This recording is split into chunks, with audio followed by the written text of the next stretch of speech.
네, 감사합니다. 네. 그러면은 제가 이제 청중들 많이 앉아 계신데요. 그동안 들으신 것 중에서 좀 정리해서 궁금하신 거라든가 토론자들 또는 발제자들의 질문을 좀 준비해 주셨으면 좋겠고요. 청중들한테 가기 전에 제가 김성원 박사님한테 또는 박문영 박사님이 될지 모르겠는데 AI 기술을 두 분이 쓰고 계시는데 아주 그냥 초보적인 질문입니다. 이 뭐냐면은 AI가 거짓말을 많이 하잖아요. 실제로 GPT는 또 자기가 거짓말을 할 수도 있다라는 경고성 멘트를 주면서 지금 하고 있는데 이런 AI 기술을 활용할 때 이 거짓말 탐지기 같은 어떤 어디까지가 진실이고 어디까지가 왜곡이 돼 있는지 이런 것들을 분별을 하고 뭐 CCTV 영상 AI 기술도 역시 비슷할 텐데 그런 기준 설정 이런 것들이 과학 기술적으로 어느 정도 수준에 있는지 그것 좀 한번 좀 말씀 좀 해주시겠습니까? 실은 이제 아까 유경화 연구원님도 말씀하셨는데 저도 GPT를 쓰고 검증을 구글링으로 합니다. 논문 같은 거 쓸 때는. 예, 실제로 그게 화두가 되고 있기 때문에 기존에는 이제 학습을 시킨 자료만으로 답변을 해야 되기 때문에 거기에 대해서 답변을 할 수가 없으면 낮은 확률이야. 이거 어차피 확률 게임 같은 거거든요. 내가 이주원은 뭐 교수님입니다 할 수도 있고, 이주원은 박사님이다 할 수도 있고, 이주원은 학생입니다 할 수도 있는데 학생은 아니시잖아요. 근데 어떤 경우에 대해서 이주원 교수님에 대한 정보가 없다고 하면은 얘는 학생이라고 답을 할 수도 있는 상황입니다. 그거를 이제 기관에서 쓰거나 하려고 하면 신뢰도를 어느 정도 확보를 해야 되는데 제 일단 답변은 일단 기본적으로 LLM은 100점짜리로 나올 수가 없습니다. 통계에 100점은 나올 대신에 이제 뭐 99점까지 뭐 가는 건 가능할 거고 그 99점을 갖게 하는 게 이제 SLM 개념입니다. 아까 말씀드렸다시피 모든 정보를 LLM으로 받아들이는 게 아니라 사람이 어느 정도 추론하거나 우리가 생각했을 때 쪼수로 쓸 수 있을 정도의 기능만 갖춰놓고 그 외에는 나머지는 다 외부 연결을 시키는 거죠. 예, GPT도 지금 그런 식으로 해서 우리가 PDF를 넣게 되면 거기는 정보를 어느 정도 활용을 해가지고 뽑아내지 않습니까? 그러면은 사실 그때는 소위 말하는 할루시네이션이나 거짓말을 많이 하지는 않거든요. 이제 그런 방향으로 가는데 얘는 뭐 딥시크 얘기도 나왔고 여러 가지 오픈소스 모델들이 나오고 있습니다. 그 부분들이 기술이나 기능 뭐 하여튼 IT적인 그런 부분들이 발달하고 있기 때문에 제가 보기에는 사실은 멀지 않은 미래에 그런 이제 우려하시는 부분이 어느 정도 해소된 채로 우리가 어떤 기관 내에서 약간 폐쇄망 안에서도 충분히 현재 뱉어내는 LLM의 성능을 가진 채로 인포메이션, 그래서 인포메이션이 계속 중요한 겁니다. 그걸 어떻게 포맷하고 어떻게 빨리빨리 꺼낼 수 있고 하는 것들이 중요하기 때문에 그게 가능하다고 보고 있고요. 측정 방식은 실은 이제 그 LLM의 성능은 그 메인 소스 있지 않습니까? 만약에 우리가 딥시크가 지금 막혀 있다고는 하지만 사실 쓸 수 있는 기술이거든요. 딥시크를 쓰느냐 아니면은 뭐 구글이 만든 모델을 쓰느냐 페이스북이 만드는 모델을 쓰느냐 하면은 그 모델에 대한 할루시네이션의 그런 거는 측정 지표들이 있습니다. 얘가 거짓말을 하냐 아니면 논리적 추론이 강하냐 그런 부분들은 하는데 그 점수는 사실은 제가 알고 있기로는 뭐 많아봐야 뭐 60점, 70점, 80점 하는 걸로 돼 있고 예, 그런 부분은 그리고 또 마지막으로 중요한 거는 그걸 평가하기 위한 최고의 수단은 사람이 하는 겁니다. 예. 하나만 더 말씀드리면 챗 GPT 3.0이라는 게 있었고 우리가 지금 실체적으로 느끼기 시작한 게 챗 GPT 3.5예요. 3.0과 3.5의 차이는 뭐냐면 휴먼 피드백이 들어가느냐 아니냐의 차이거든요. 챗 GPT 3.0이라는 게 나왔을 때는 그게 세상에 출시돼도 많이 알려지지가 않았어요. 왜냐하면 걔가 이상한 답을 많이 했거든요. 그럼 3.5로 어떻게 튜닝을 했느냐? 영어잖아요. 주로 영어로 했었지 않습니까? 주로 제3세계나 그러니까 영어를 쓸 줄 아는 그 최저임금의 노동자를 고용을 해서 인도 애들하고 남미 애들한테 챗 GPT 3.0이라는 거를 쫙 뿌려가지고 6개월 동안 얘네들을 최저임금을 주면서 제대로 된 답을 예스야 노야 할까 아까 고민혁 박사님 1.1, 0점 맞는 답 틀린 답을 계속 답을 하게끔 해서 6개월 동안 돌려서 나온 게 3.5고 그렇게 하니까 그나마 사람들이 보기에 그럴싸해 보여가지고 그게 지금 이렇게 센세이션을 일으킨다고 말씀드리겠습니다. 네.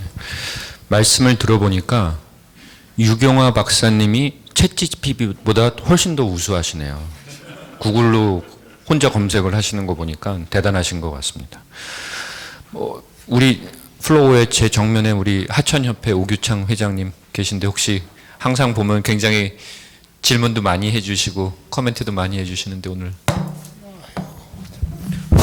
제가 뭐 처음부터 듣지는 못해갖고 이제 뭐 그러니까 협회나 뭐 하천 쪽에서 바라봤을 때도 디지털 전환이라는 게 이제 뭐 커다란 이제 우리 시대의 조류 아닙니까? 이제 한 30년 전에 GIS 나왔을 때랑 유사한 것 같아요, 지금은. 디지털 전환, 그 중에서도 AI 이런 것들이.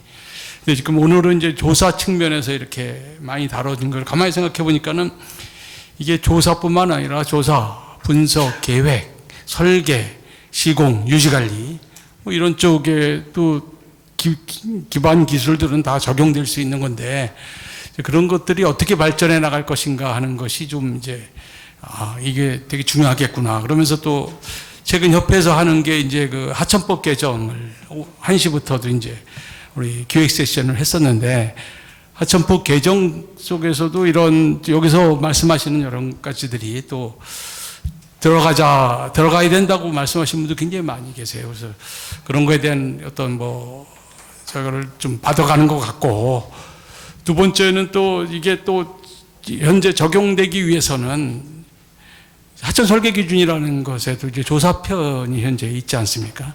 그 조사편의 개정들은 아마 바로 필요하지 않나 이런 느낌을 받거든요, 조사편에. 그러니까 그런 것들. 그래서 이제 저희가 이제 환경부에 제안하는 게 뭐냐면은 하천 설계 기준이나 하천공사 뭐 실무 요령이나 이런 것들을 우리가 뭐 5년마다 한 번씩 이렇게 바꾸는 게 아니라 그걸 계속적으로 모니터링 해나가면서 이렇게 해서 해나가는 게 좋지 않겠느냐.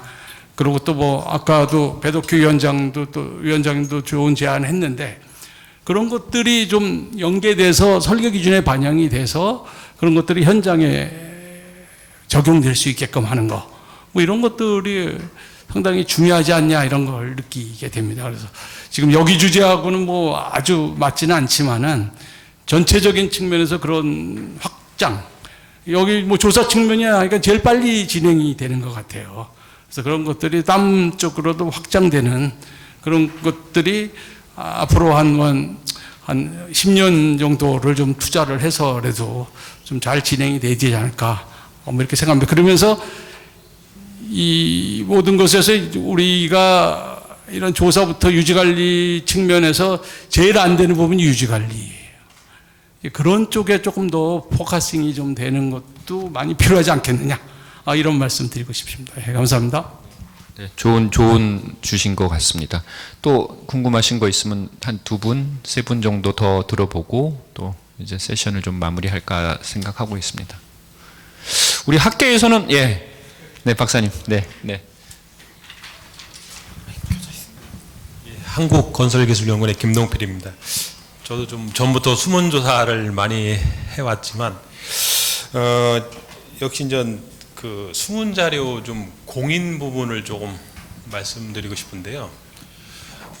지금 현재는 전 공인되는 자료는 전 크게 보면 뭐 강우, 수위 그리고 유량 그리고 유량은 뭐 성과나 곡선식을 통해서 유량을 만들고 그다음에 토양 수분 증발 그리고 또 그 외에도 좀 생성되는 자료 아니 관측으로 이루어지는 생성 자료들이 좀 더 있지만은 아직 공인화되지 않은 부분도 있는 것 같고요. 그리고 앞서 그 발표에 우리 박문영 박사님 말했듯이 그러면 실제 계측이 아닌 어떤 다른 형태로 나온 자료들 또는 뭐 분석을 통해서 나올 수 있는 자료들을 점차적으로 공인화할 수 있는 이런 부분들은 결국은 디지털이나 어떤 그런 우리가 더 좋은 그런 것들을 만들어가기 위한 기본 자료들을 결과적으로 만들어야지 더 그런 것들이 효과적으로 나타날 수 있다고 보기 때문에 그러면 예를 들어서 뭐 토양 수분도 퍼센트로 나타나는데 예를 들어 뭐 공간적 범위 제한이 있겠지만 그거를 뭐 우리가 양으로 만들어내는 그런 방법 그리고 뭐 지하수위도 지하수 또 함양량까지를 좀 고려해서 이렇게 좀 표현하거나 공인이 가는 방법 이렇게 좀 하나하나씩 더 좀 추가적으로 진행을 하고 미계측하는 그런 부분 분석 자료 이런 부분까지도 고민할 수 있는 그런 게 되면 좋겠고요. 물론 저도 지금 답을 드릴 수는 없지만은 그런 고민이 좀 필요해 보입니다. 이상입니다. 네, 뭐 중요한 지적이신 것 같습니다.